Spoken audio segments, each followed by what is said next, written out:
গোপালগঞ্জে এনসিপির সমাবেশকে ঘিরে হামলা ও সহিংসতার ঘটনায় জারি করা কারফিউর সময় বাড়িয়েছে জেলা প্রশাসন।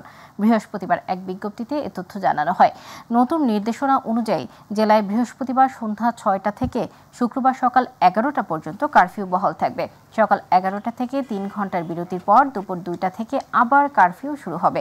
পরবর্তী নির্দেশনা না দেওয়া পর্যন্ত কারফিউ চলবে। গোপালগঞ্জে জাতীয় নাগরিক পার্টির পদযাত্রা ও সমাবেশকে কেন্দ্র করে সংঘর্ষের ঘটনায় বুধবার কারফিউ জারি করে প্রশাসন। কারফিউর মধ্যে যৌথ বাহিনীর অভিযানে ২৫ জনকে আটক করা হয়েছে। এদিকে কারফিউর কারণে থমথমে পরিবেশ বিরাজ করছে। সীমিত আকারে রিকশা চলাচল করলেও অন্য কোনো যানবাহন চলতে দেখা যায়নি। বন্ধ রয়েছে ব্যবসা প্রতিষ্ঠান। একান্ত প্রয়োজন ছাড়া কেউ বাইরে বের হচ্ছেন না। চায়ের দোকানটাই হচ্ছে মূলত আমার রুটি রুজির সংগ্রাম। এই সামান্য চায়ের দোকান থেকে গোটা পরিবার অপেক্ষায় থাকে কোনো রকম এখান থেকে উপার্জন করে বাজার করে তাদের জন্য নিয়ে যাওয়া হয়। গরিব মানুষ রোডে আইছি ছেলে মেয়ে নিয়ে কি করে করব খাবো, রোডের লোক ভাড়া কেনা নাই। এই সকালে দোকান খুলছি, এখনো ৩০০ টাকা বেচছি, কোনো লোকজন নাই। গোপালগঞ্জে সেনাবাহিনী হামলাকারীদের মাইকে বারংবার ঘোষণা দিয়ে নিবৃত্ত করার চেষ্টা করলেও তারা সেনাবাহিনীর উপর বিপুল সংখ্যক ককটেল ও ইটপাটকেল নিক্ষেপ করে এবং এক পর্যায়ে আত্মরক্ষার্থে বল প্রয়োগে বাধ্য হয় সেনাবাহিনী। বৃহস্পতিবার আন্তর্বাহিনী জনসংযোগ পরিদপ্তর আইএসপিআর এক সংবাদ বিজ্ঞপ্তিতে এ তথ্য জানানো হয়। বিজ্ঞপ্তিতে বলা হয়, একটি রাজনৈতিক দলের আহ্বান করা জনসমাবেশকে কেন্দ্র করে এলাকার একদল উশৃঙ্খল জনতা সংঘবদ্ধভাবে সদর উপজেলায় সন্ত্রাসী কর্মকাণ্ড পরিচালনা করে। এ ঘটনায় প্রাথমিকভাবে কয়েকজন পুলিশ সদস্য এবং সাংবাদিক আহত হন। এছাড়া শহরের গুরুত্বপূর্ণ স্থাপনা ও সরকারি যানবাহনে ভাঙচুর এবং অগ্নিসংযোগের ঘটনা ঘটে। পরিস্থিতির দ্রুত অবনতি হওয়ায় বাংলাদেশ সেনাবাহিনী ও স্থানীয় পুলিশ তাৎক্ষণিকভাবে হস্তক্ষেপ করে এবং প্রাথমিকভাবে পরিস্থিতি নিয়ন্ত্রণে আনতে সক্ষম হয়। গুজব বা অপপ্রচারে বিভ্রান্ত না হয়ে ধৈর্য ধারণ এবং আইনশৃঙ্খলা বাহিনীকে সহযোগিতা করার জন্য সর্বসাধারণকে বিশেষভাবে অনুরোধ করা হয়েছে এই বিজ্ঞপ্তিতে।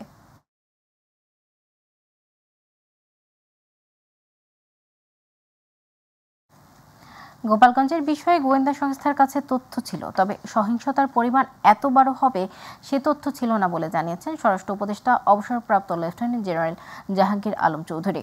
তিনি জানান, সহিংসতার সাথে জড়িত সবাইকে গ্রেপ্তার করা হবে। বিকেলে সচিবালয়ে সাংবাদিকদের প্রশ্নের জবাবে এসব কথা বলেন স্বরাষ্ট্র উপদেষ্টা। আরও জানাচ্ছেন রাকিব হাসান। বুধবার গোপালগঞ্জের এনসিপির পদযাত্রা ও সমাবেশকে ঘিরে ব্যাপক নাশকতা ও সহিংসতা চালায় নিষিদ্ধ ঘোষিত ছাত্রলীগ সহ আওয়ামী লীগের সমর্থকরা। দফায় দফায় সংঘর্ষ হয় আইনশৃঙ্খলা রক্ষাকারী বাহিনীর সাথে। আহত ও নিহত হন অনেকেই। এরই মধ্যে ঘটনার সাথে জড়িত ২৫ জনকে আটক করা হয়েছে বলে জানিয়েছেন স্বরাষ্ট্র উপদেষ্টা। বিকেলে সচিবালয়ে সাংবাদিকদের প্রশ্নের জবাবে তিনি জানান, সহিংসতার সাথে জড়িত কাউকেই ছাড় দেওয়া হবে না। গোপালগঞ্জের পরিস্থিতি এখন নর্মাল। এই পর্যন্ত ২৫ জনকে ধরা হয়েছে, যাকে আইনের আওতায় নিয়ে আসা হয়েছে। আর আমাদের পুলিশ সদস্য ১০ জন আহত ছিল, তার ২ জনরে অলরেডি নিয়ে আসা হয়েছে, আরও ৩ জনরে এই পুলিশ হসপিটালে নেওয়া হয়েছে। অপর এক প্রশ্নের জবাবে স্বরাষ্ট্র উপদেষ্টা জানান, গোয়েন্দা সংস্থার কাছে তথ্য থাকলেও সহিংসতার ব্যাপকতা সম্পর্কে জানা ছিল না। গোয়েন্দাদের তো তথ্য ছিল, বাট এত পরিমাণ যে হবে ওই তথ্যটা হয়তো ছিল না। ভবিষ্যতে যাতে এ ধরনের ঘটনা না ঘটে এজন্য সব ধরনের প্রস্তুতি নেওয়া হবে বলেও জানান স্বরাষ্ট্র উপদেষ্টা লেফটেন্যান্ট জেনারেল অবসরপ্রাপ্ত জাহাঙ্গীর আলম চৌধুরী। ভবিষ্যতে যেন এই ধরনের ঘটনা না ঘটে এই জন্য সব ধরনের প্রিকশন নেওয়া হবে। এদিকে হামলা, সহিংসতা এবং মৃত্যুর ঘটনা তদন্তে স্বরাষ্ট্র মন্ত্রণালয়ের সিনিয়র সচিব নাসিমুল গনিকে প্রধান করে ৩ সদস্যের তদন্ত কমিটি গঠন করেছে অন্তর্বর্তী সরকার। আগামী ২ সপ্তাহের মধ্যে কমিটিকে পূর্ণাঙ্গ তদন্ত প্রতিবেদন প্রধান উপদেষ্টার কার্যালয়ে জমা দিতে বলা হয়েছে।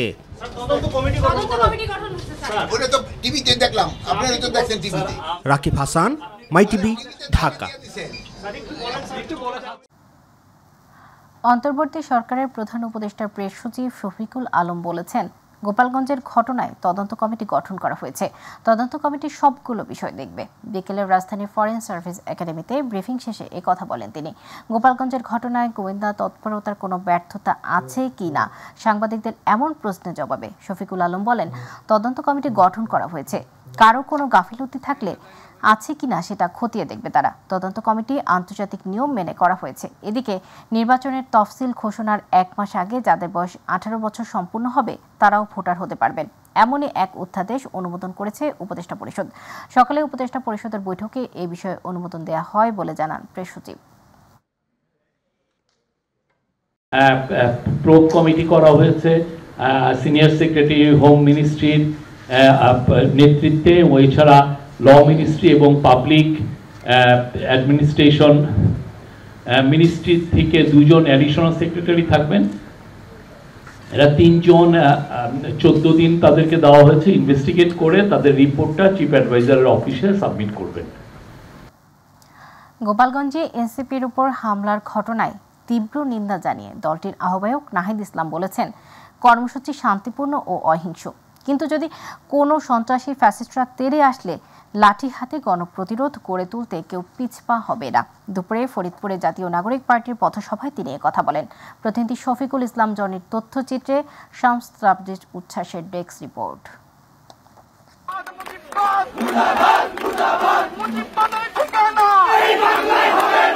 মাসব্যাপী জুলাই পদযাত্রার অংশ হিসেবে দুপুরে ফরিদপুরে আসেন জাতীয় নাগরিক পার্টি এনসিপির নেতৃবৃন্দরা। দুপুর 1:40 দিকে ফরিদপুর সার্কিট হাউসে এসে পৌঁছান তারা। পরে এনসিপির কেন্দ্রীয় ও জেলার নেতারা ফরিদপুর সার্কিট হাউসের সামনে থেকে পদযাত্রা শুরু করেন। পদযাত্রাটি স্থানীয় জনতা ব্যাংকের মোড়ে গিয়ে শেষ হয়। সেখানে আয়োজিত পথসভায় যোগ দেন এনসিপির শীর্ষ নেতারা। বলেন, বাংলাদেশের 1 ইঞ্চি মাটিও মুজিববাদীদের হাতে দেয়া হবে না। বাংলাদেশের মানুষ সুশীলতার মধ্যেও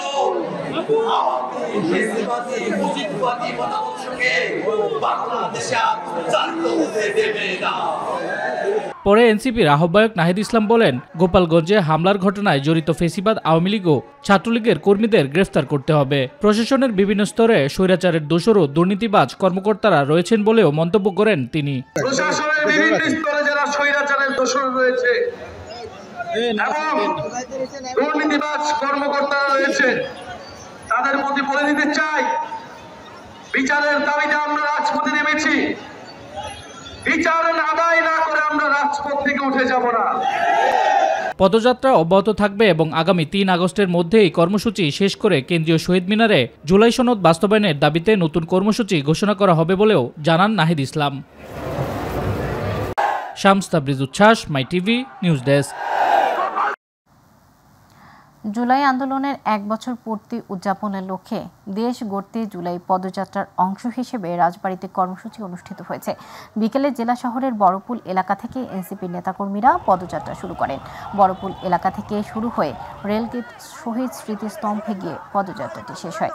এই পদযাত্রায় কর্মসূচিতে অংশ নেন এনসিপির শীর্ষ নেতারা। পদযাত্রা শেষে জেলার রেলগেট শহীদ স্মৃতিস্তম্ভে অনুষ্ঠিত পথসভায় বক্তব্য রাখছেন কেন্দ্রীয় ও স্থানীয় নেতারা। এর আগে দুপুরের পর ফরিদপুর থেকে গাড়ি বহর নিয়ে সরাসরি রাজবাড়ীর বড়পুল এলাকায় পৌঁছান এনসিপি নেতারা।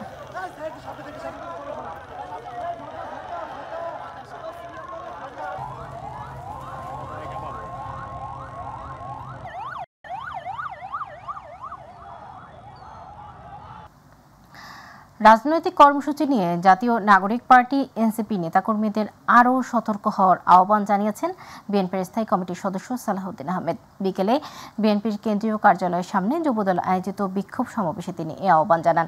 আইন শৃঙ্খলা পরিস্থিতির অবনতি এবং অন্তর্বর্তী সরকারের বিরুদ্ধে নির্লিপ্ততার অভিযোগ এনে নয়াপল্টনে বিক্ষোভ মিছিল ও সমাবেশের আয়োজন করা হয়। সালাহউদ্দিন আহমেদ এ সময় বলেন, জুলাই গণ অভ্যুত্থান সংঘটিত হয়েছে ডেমোক্রেসির জন্য, কিন্তু সারা দেশে চলছে মবক্রেসির রাজত্ব। সরকারের নির্লিপ্ততা আর ব্যর্থতায় এই অবস্থা তৈরি হয়েছে। তিনি আরও বলেন, যারা নতুন রাজনৈতিক দল করেছেন তারা আবেগতাড়িত হয়ে কর্মসূচি দিচ্ছেন।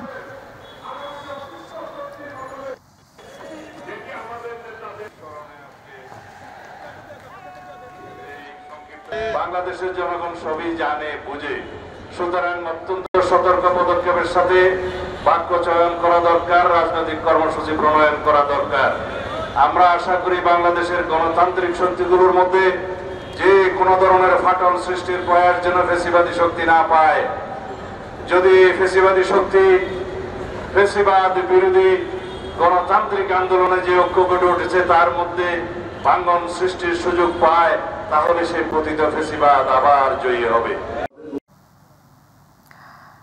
একাত্তরের পরাজিত শক্তি কুচক্রীদের সাথে আঁতাত করে তারেক রহমানের বিরুদ্ধে কুৎসা রটিয়ে নির্বাচন পেছানোর অপকৌশল করছে বলে দাবি করেছেন বিএনপির সিনিয়র যুগ্ম মহাসচিব রুহুল কবির রিজভী আহমেদ। আর স্থায়ী কমিটির সদস্য আমির খসরু মাহমুদ চৌধুরী বলেছেন, শেখ হাসিনা পলায়নের পর মানুষের মনে যে আশার সঞ্চার হয়েছে তা পূরণ করতে না পারলে রাজনীতিতে টিকে থাকা দুষ্কর হবে। রাজধানীতে আলাদা অনুষ্ঠানে বিএনপি নেতারা এসব কথা বলেন। ইউসুফ আলীর রিপোর্টে বিস্তারিত।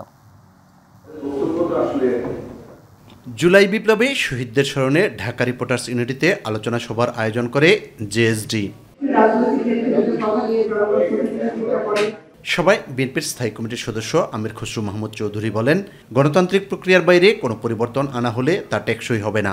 শেখ হাসিনা পলায়নের পরে বাংলাদেশের মানুষের মনোজগতে যে পরিবর্তন যে আশা দেখেছে, এই সমস্ত রাজনৈতিক দল সেটা ধারণ করতে পারবে না, তাদের কোন রাজনৈতিক ভবিষ্যৎ বাংলাদেশে আসবে। আমরা যত এখানে বসে যত পরিবর্তনের কথা বলছি, কোন পরিবর্তন টেকসই হবে না যদি আলটিমেটলি জনগণের পক্ষে মাধ্যমে না হয়। বিএনপির ভারপ্রাপ্ত চেয়ারম্যান তারেক রহমানের বিরুদ্ধে কটূক্তির প্রতিবাদে নয়াপল্টনে কৃষক দল আয়োজিত বিক্ষোভ সমাবেশের উদ্বোধনকালে দলের সিনিয়র যুগ্ম মহাসচিব রুহুল কবির রিজভী আহমেদ বলেন, নির্বাচনে জনগণের সমর্থন পাবে না জেনে ষড়যন্ত্র করছে একটি মহল। আইন শৃঙ্খলার জন্য দায়িত্ব তো সরকারের, তাকে কিছু বললেন না, প্রশাসনকে কিছু বললেন না, মিছিল করছেন তারেক রহমানের বিরুদ্ধে। এটা ষড়যন্ত্র, এটা নির্বাচন পেছানো, অথবা আপনারা কোন কুচক্রীদের সাথে আপনারা সম্পর্ক রাখছেন। আপনারা যারা ৭১-এর পরাজিত শক্তি, আপনারা যারা ৮৬-র পরাজিত শক্তি, আপনাদের অপপ্রচার দিয়ে তারেক রহমানের মতো আপোষহীন এক নেতাকে তার আপনারা ভাবমূর্তি ক্ষুণ্ণ করতে পারবেন না। পরে বিক্ষোভ মিছিল বের হয়ে রাজধানীর বিভিন্ন সড়ক প্রদক্ষিণ করে। ইউসুফ আলী, মাই টিভি, ঢাকা। দর্শক, আমরা এনসিপি সমাবেশের সর্বশেষ তথ্য জানতে আমরা আবারও যুক্ত হচ্ছি শেখ মোমিনের কাছে। মোমিন, এনসিপির পথসভায় বক্তারা কি বলেছেন, কি জানতে পেরেছেন জানাবেন।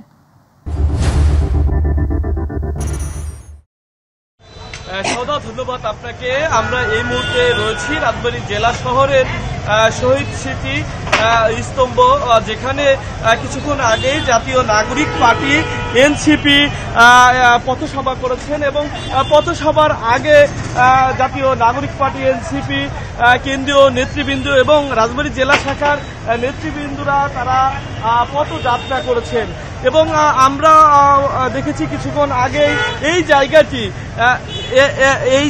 জায়গাটি আমরা দেখেছি যে নেতাকর্মীদের ঢল ছিল এবং নেতাকর্মীরা এখানে কানায় কানায় পরিপূর্ণ ছিল এবং এনসিপির যে কেন্দ্রীয় নেতৃবৃন্দ তারা রাজবাড়ীর একটি বার্তা দিয়েছেন যে রাজবাড়ীতে ভালো চিকিৎসা সেবা নেই এবং এই রাজবাড়ীতে একটি স্বাস্থ্য সেবা এবং হাসপাতাল এবং রাজবাড়ী যাতে এগিয়ে যায় সেই লক্ষ্যে এনসিপি নেতৃবৃন্দরা কাজ করবে এবং তারা প্রত্যাশা করে এবং এনসিপির নেতৃবৃন্দরা আরও জানিয়েছেন যে তারা বলেছেন যে রাজবাড়ীর যারা এই জুলাইয়ে যারা নিহত যে সকল শহীদরা তাদের যে শহীদদের আত্মার মাগফিরাত তারা কামনা করেছেন। এনসিপির আহ্বায়ক নাহিদ জানিয়েছেন যে গোপালগঞ্জের যে হামলায় এনসিপি নেতাদের পরিকল্পিতভাবে যে হামলা করা হয়েছিল সেই হামলার মধ্য দিয়ে এনসিপি নেতৃবৃন্দ তারা আরও বেগবান হবে এবং আওয়ামী লীগকে শুধু আইনিভাবেই নয় এবং নিষিদ্ধভাবেই নয়, আওয়ামী লীগকে সামাজিক এবং বুদ্ধি মত্তা দিয়ে আওয়ামী লীগকে বাংলাদেশ থেকে আওয়ামী লীগের রাজনীতি সরিয়ে নিতে হবে, এমনটা কিন্তু এনসিপির কেন্দ্রীয় নেতৃবৃন্দ জানিয়েছেন। এই ছিল সদা আমার কাছে রাজবাড়ী থেকে সর্বশেষ। মোমিন, আপনাকে ধন্যবাদ। দর্শক, রাজবাড়ী থেকে এনসিপি সমাবেশের সর্বশেষ তথ্য জানাচ্ছিলেন আমাদের সহকর্মী শেখ মোমিন। এবারে অন্যান্য প্রসঙ্গ। প্রায় 2 যুগ পর শনিবার সোহরাওয়ার্দী উদ্যানে জাতীয় সমাবেশ করতে যাচ্ছে বাংলাদেশ জামায়াত ইসলামী। এই সমাবেশে ব্যাপক জনসমাগমে ইতিমধ্যে প্রস্তুতি শেষ করেছে দলটি। জনস্বার্থে সড়ক ছেড়ে সোহরাওয়ার্দী উদ্যানকে বেছে নেওয়া হয়েছে বলে জানিয়েছেন জামায়াত ইসলামীর সেক্রেটারি জেনারেল অধ্যাপক মিয়া গোলাম পরোয়ার। দুপুরে জাতীয় প্রেস ক্লাবে এক সংবাদ সম্মেলনে তিনি এসব কথা বলেন। ইলিয়াস মাতবারের রিপোর্টে বিস্তারিত। আগামী 19 জুলাই সোহরাওয়ার্দী উদ্যানে জাতীয় সমাবেশ উপলক্ষে দুপুরে জাতীয় প্রেস ক্লাবে এক সংবাদ সম্মেলনের আয়োজন করে বাংলাদেশ জামায়াত ইসলামী। সংবাদ সম্মেলনে জামায়াতের সেক্রেটারি জেনারেল অধ্যাপক গোলাম পরোয়ার বলেন, জামায়াত মনে করে সংস্কার ছাড়া আগামী জাতীয় নির্বাচন হলে আবার ফ্যাসিবাদের উত্থান হবে। তাই কোনো ষড়যন্ত্র যাতে সংস্কারকে বিঘ্নিত করতে না পারে তা নিশ্চিত করা প্রয়োজন। যে রাষ্ট্রীয় কাঠামোর মধ্য দিয়ে এই ফ্যাসিবাদের জন্ম হয়েছে এবং তারা কর্তৃত্ববাদী শাসনে আমাদের দেশের সমস্ত ক্ষমতা, রাজনৈতিক, মানবিক, সাংবিধানিক সব কিছু কেড়ে নিয়ে তারা বর্বর একটা যুগ তারা শাসন করেছে। এই কর্তৃত্ববাদী শাসক যেন আর তৈরি না হয়, এই জন্য আমাদের রাষ্ট্রের কাঠামোকে পরিবর্তন করতে হবে। তিনি বলেন, দেশের চলমান পরিস্থিতি দেখেই বোঝা যাচ্ছে আইন শৃঙ্খলা বাহিনী পরিস্থিতি সামলাতে ব্যর্থ। তারা সারা দেশে পদযাত্রা করছে, পূর্ব নির্ধারিত টাইম তাদের ছিল, সেইখানে এইভাবে দিনের বেলা হামলা করে বসলো। ভিডিওতে আপনারা দেশবাসী দেখেছেন যে পুলিশ প্রশাসন বা যারা সেখানে উপস্থিত ছিলেন ল অ্যান্ড অর্ডার সিচুয়েশনকে দেখার জন্য তারা কিন্তু কাঙ্ক্ষিত মানে যথার্থ ভূমিকা কিন্তু পালন করতে পারেনি। আসন্ন জাতীয় সংসদ নির্বাচনের জন্য বর্তমানে লেভেল প্লেইং ফিল্ড নেই, তাই আগে সেটা নিশ্চিত করতে সরকারের প্রতি আহ্বান জানান গোলাম পরোয়ার। হচ্ছে আসন্ন জাতীয় সংসদ নির্বাচনকে অবাধ এবং নিরপেক্ষ করার প্রয়োজনে যে লেভেল প্লেইং ফিল্ড, রাজনৈতিক ময়দানে নির্বাচনকে নিরপেক্ষ করার প্রয়োজনে যে মাঠের সমতা প্রয়োজন, সে সমতা নেই। এই জন্য আমরা লেভেল প্লেইং ফিল্ডকে নিশ্চিতকরণের দাবি আমরা এই সমাবেশ থেকে তুলব। ইলিয়াস মাতবর, মাই টিভি, ঢাকা। এবার রক্তাক্ত জুলাই গণ অভ্যুত্থান।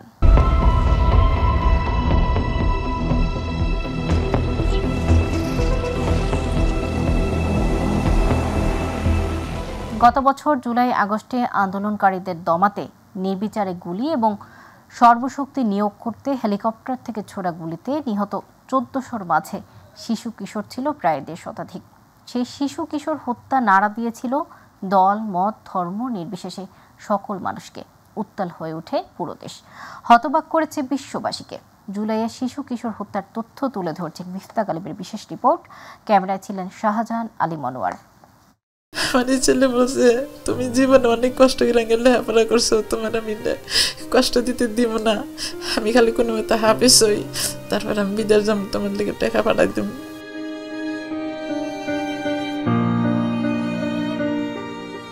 মাদ্রাসা পড়ুয়া ইব্রাহিমের কণ্ঠে আর শোনা যাবে না পবিত্র কোরআনের বাণী। 2024-এর 19 জুলাই রাজধানীর সাইনবোর্ড এলাকায় ফ্যাসিবাদীদের বিরুদ্ধে রাজপথে নেমে গুলিতে শহীদ হন 12 বছর বয়সী ইব্রাহিম খলিল। ইব্রাহিমের স্বপ্ন ছিল হিপস শেষে বড় হয়ে গুছাবেন গৃহকর্মী মায়ের দুঃখ। আমি খালি কোনো মতো হাফেজ হই, তারপর আমি বিদেশ যাবো, তোমার দিকে টাকা পাঠাই দিব। ফোন দিছে আমার এক ভাইয়ে আবদুল্লাহপুর থেকে। সে আমার ভাই বললো, কি বাবু তুমি কি ইব্রাহিমকে মোবাইল কিনে দিছ? আমাকে হ্যাঁ রে, কে রে? কয় তোমার একটা ফোন আইব। সে ভাই আমাকে বলে না, কয় তুমি মোবাইলটা কাছে রাখো, একটা ফোন আসবা। তো সে মোবাইলটা থার সাথে সাথে আর একটা ফোন আসছে। আসে আমাকে খালি উনি বললো যে, আন্টি এই নাম্বার দিকে আপনি চেনেন? আমি কই, বাবা তোমরা কি বলবো আমাকে বলে দাও, আমার নাম্বার চেনা লাগবো না। তো বুঝে লাইছি যে আমার ইব্রাহিমের কিছু হয়েছে। তখন তারা বলছে যে, আন্টি রাগ হইেন না, আপনার ছেলেটা মারা গেছে, ঢাকা মেডিকেলে লাশ। স্বপ্নচারী ইব্রাহিমের সাথে ঘাতকরা হত্যা করে এক সংগ্রামী মায়ের স্বপ্নকেও। আমরা মানা করছি যে বাইরে বাড়িও না, এরপরও গেছে যায়া আর হ্যাঁ দেখছি না। আন্দোলনে গেছিল, যাওয়ার পরে গুলি খেয়ে মারা গেছে। আমি পরে নামাজ শেষ করার পর আমি রুটি বানাই দিব। সে আমার রাতের একটু মুঠ খাইতেও যাইতে পারে নাই, খানাও দেয় দেই নাকি আমি দিতে পারি নাই। আমার এনে বড় আফসোস থাকছে, আমার রাতের একটা মুঠ সেদিন ভাতও কিচ্ছু খাইল না। শহীদ ইব্রাহিমেরা বেঁচে থাকবে হাজারো অসহায় মায়ের স্বপ্ন হয়ে, বেঁচে থাকবে প্রতিবাদী তরুণের অনুপ্রেরণা হয়ে, এমনই প্রত্যাশা সকলের। মিফতা গালিব, মাই টিভি। বহুল আলোচিত 21শে আগস্ট গ্রেনেড হামলার মামলায় যাবজ্জীবন কারাদণ্ডপ্রাপ্ত তারেক রহমান ও মৃত্যুদণ্ডপ্রাপ্ত সাবেক স্বরাষ্ট্র প্রতিমন্ত্রী লুৎফুজ্জামান বাবু সহ সব আসামির খালাসের রায়ের বিরুদ্ধে রাষ্ট্রপক্ষের দায়ের করা আপিলের পরবর্তী শুনানি 24 জুলাই ধার্য করেছেন আদালত। সকাল 9:30 থেকে প্রধান বিচারপতি ডক্টর সৈয়দ রিফাত আহমেদের নেতৃত্বে 6 বিচারপতির আপিল বেঞ্চে এ শুনানি শুরু হয়। রাষ্ট্রপক্ষে পেপার বুক থেকে পাঠ করেন deputy attorney general barrister Abdul Al Mahmud Masud. গত 1 জুন 21শে আগস্ট গ্রেনেড হামলার মামলায় যাবজ্জীবন কারাদণ্ডপ্রাপ্ত তারেক রহমান ও মৃত্যুদণ্ডপ্রাপ্ত সাবেক স্বরাষ্ট্র প্রতিমন্ত্রী লুৎফুজ্জামান বাবু সহ সব আসামির খালাসের রায়ের বিরুদ্ধে রাষ্ট্রপক্ষকে আপিলের অনুমতি দেন আপিল বিভাগ।